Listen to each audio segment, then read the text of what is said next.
qual que foi o desafio? Depois que a gente ganhou, né? Assinamos um contrato, o segundo colocado ajuizou, a gente demorou um ano entre ganhar a licitação e assumir os mercados. Foi o equipamento mesmo, os equipamentos mesmo, né? O último restauro tinha sido há mais de 20 anos, na época da Marta, tal, que foi quando foi construído aquele mezanino que tem lá hoje.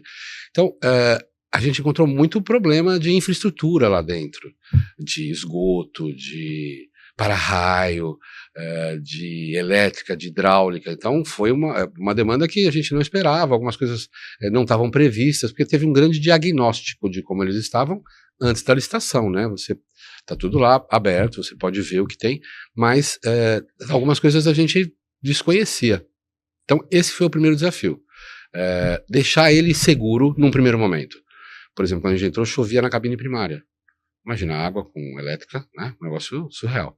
Então, antes mesmo da gente assumir efetivamente, lá em junho, quando teve essa guarda compartilhada, vamos dizer assim, a gente já acionou o poder público, preciso fazer isso, preciso fazer aquilo, que a gente chama de obras emergenciais. Então, foi telhado, para-raio, etc. Então, esse foi um primeiro desafio. Mas, junto com esse desafio, tinha o desafio dos nossos parceiros, hoje os inquilinos, que ficaram assustados, né? Entrou um ente privado, uma concessionária, vai buscar lucro, o aluguel vai para a China e a gente não vai conseguir manter. Então, teve esse primeiro impacto, né, de apreensão. De apreensão, mas é o que a gente fez várias reuniões, conversou com todo mundo, e eles foram vendo ao longo do tempo que a gente estava lá junto. Eles fazem o mercado, não sou eu, né? Uhum. A gente pode melhorar a infraestrutura, mas são eles que estão lá e eles que fazem. E acabou gerando uma coisa positiva no final. Então, esse foi o primeiro desafio. O desafio seguinte, porque a gente lá tem a obrigação de reformar, restaurar, fazer a manutenção, operar e explorar economicamente, né? São 5 verbos. O restauro é a parte mais delicada, porque a gente tem que conversar sempre com 2 órgãos de patrimônio, que normalmente tem visões diferentes, né? Nós 3 temos que chegar num consenso, e depois eu vou te contar como é que isso está funcionando. Mas pra você ter uma ideia, a gente começou o restauro da fachada externa 1 ano depois que a gente assumiu. Nossa! Tem que contratar um estúdio de restauro, a gente contratou o Sarazá, que é um cara super respeitado, e aí tem que fazer... Tem que ter muito cuidado. Muito cuidado, prospecção na fachada, tirar as camadas de tinta, ver o que estava por baixo. As janelas de madeira dos anexos, por exemplo, que é de pinho de riga, que não existe mais, tinham 16 camadas de tinta em cima da original. Aí, nesse processo, a gente descobriu que no último restauro, eles acabaram prospectando a argamassa molhada. Então, a cor do mercado, antes da gente restaurar a fachada, era mais escura. E aí todo mundo disse, mas está claro. Falei, porque eles restauraram com a argamassa molhada. E a gente fez isso com uma técnica um pouco mais apurada, acabamos descobrindo qual é a argamassa. Você não pode pintar, não é ir lá com souvenir e pintar. É uma argamassa específica, que respira. Porque quando a gente chegou lá, teve que telar o mercado inteiro, porque caiu o nariz das séries da deusa que tinha lá em cima. Porque estava tudo deteriorando, né? Já estamos no final do restauro do Mercadão. O Quinjo deu um problema ainda maior.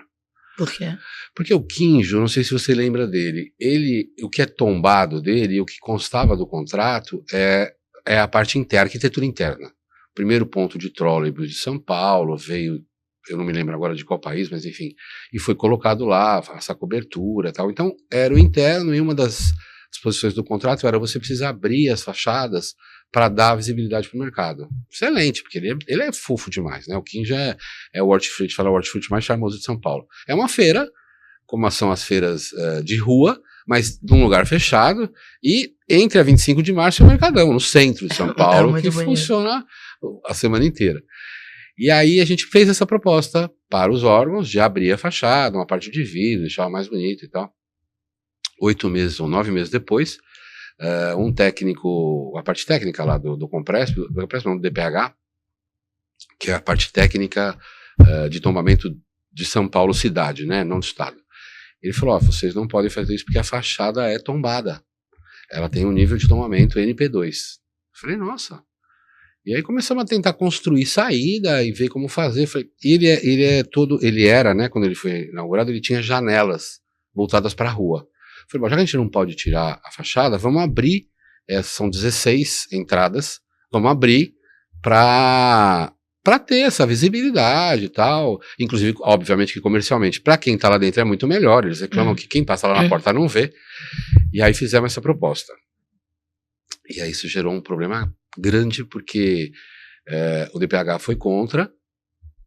Aí tive um outro parecer de um outro órgão a favor. Teve uma votação lá no Compresp, a gente acabou perdendo. E aí eu acabei me enfronhando muito nisso e fui lá conversar para entender e tal. E aí olha o que eu descobri. Esse tombamento NP2 que tem no Quinjo é um tombamento que abrange 149 imóveis no Centro Velho. Então tem até a Catedral da Sé, tem várias coisas que estão nesse tombamento que é de 2017.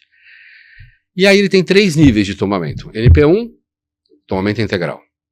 NP2, tombamento da fachada e dos elementos internos conforme ficha técnica. NP3, tombamento da fachada.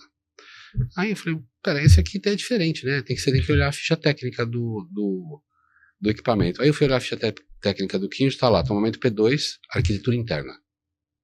Ou seja, a fachada não é tombada. E aí, nós estamos nesse momento agora. Eu vou amanhã ter uma reunião lá no Compresp para falar disso, falar, vocês não prestaram atenção, mas a fachada não é tombada. Nossa. E aí isso está gerando um atrito, porque não, mas é porque, eu falei, gente, é só olhar a ficha técnica. Fui para um processo desse tamanho. Fui 2 vezes lá folhear. E é engraçado porque todo tombamento que é P2, na ficha técnica está descrito o que é. Então tem um prédio lá na Senador Feijó, se não me engano, ó, é tombado o portão, o elevador, a escada. Então ele discrimina o que é o tombamento e a fachada não está. Então a gente vai apresentar um recurso apresentando essa abertura, ainda conversando com a fachada para encontrar esse consenso, né? Porque é bonito. Ele é bonito, e ele é bonito dentro. A fachada não é bonita hoje. É um muro. É um muro que tem Ou seja, você vai valorizar. Vou valorizar o que é tombado, o que é bonito, né? Que a gente fez lá, por exemplo, o mezanino do Quinjo era tudo fechado, todo concretado, com umas venezianas assim de concreto, e a gente conseguiu aprovar e abrir o mezanino. Ficou lindo. Você vai subir lá, ter restaurante, olhar para baixo e tal. Então, esses desafios de Compresp e Condefat é que acabam, eu não digo trazendo prejuízo, né? Mas com que aqui a gente demore mais para acabar com essa fase que é o restauro. O Mercadão não, graças a Deus está tudo em ordem. Quanto que vocês gastaram de investimento até agora? A gente já gastou mais ou menos entre 40 e 50 milhões nesse processo de tudo, né?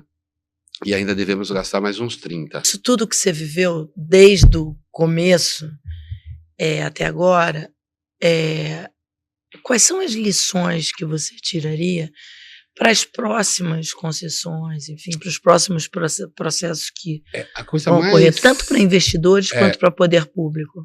Tecnicamente falando, a concessão privatização hoje é um negócio que já está totalmente instalado, né? Um negócio que hoje funciona. Eu me lembro que começou lá no Figueiredo, depois teve um up na época do Fernando Henrique, com as elétricas e tal, mas é uma coisa que está colocada, né?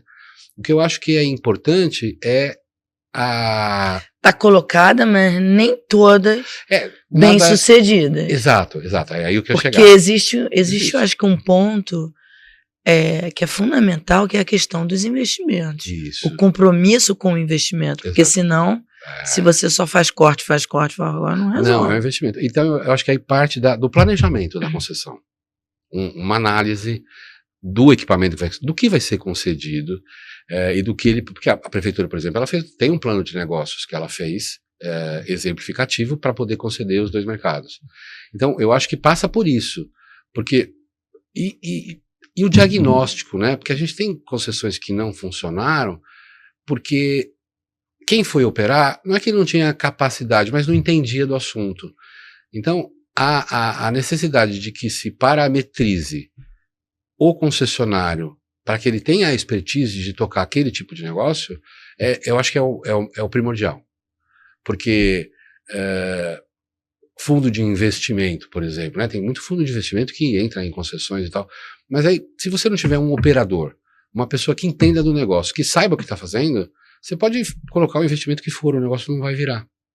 E isso precisa, de um lado, dar lucro, né? Porque é uma concessão, é uma empresa privada, ela trabalha pelo lucro, mas ela precisa dar retorno para a sociedade e precisa funcionar. Então, eu acho que principal é esse desenho do edital, de como que vai ser concedido. Mas eu entendo que a maioria delas está sendo exitosa. A gente não tem muito caso claro que evidentemente sempre tem. Mas eu acho que esse planejamento é o principal, número 1. E número 2 é o diálogo. São as pessoas. Porque o que eu percebo hoje é que você indo lá e conversar é diferente do que está no papel. Tanto com meus lojistas, com os consumidores e com o poder, com as pessoas que são o poder público, né? O poder público é um ente, mas tem lá o prefeito, tem lá o secretário, tem lá o fiscal, tem lá o gerente que vai me fiscalizar, são pessoas. Então, essa parte do diálogo, e é a lição que eu tiro, é que é a mais importante. Eu sempre fui advogado, né? A vida inteira. E nunca tinha tido essa experiência de gestão e de comunicação, né? Era um advogado que trabalhava internamente, bastidor e tal.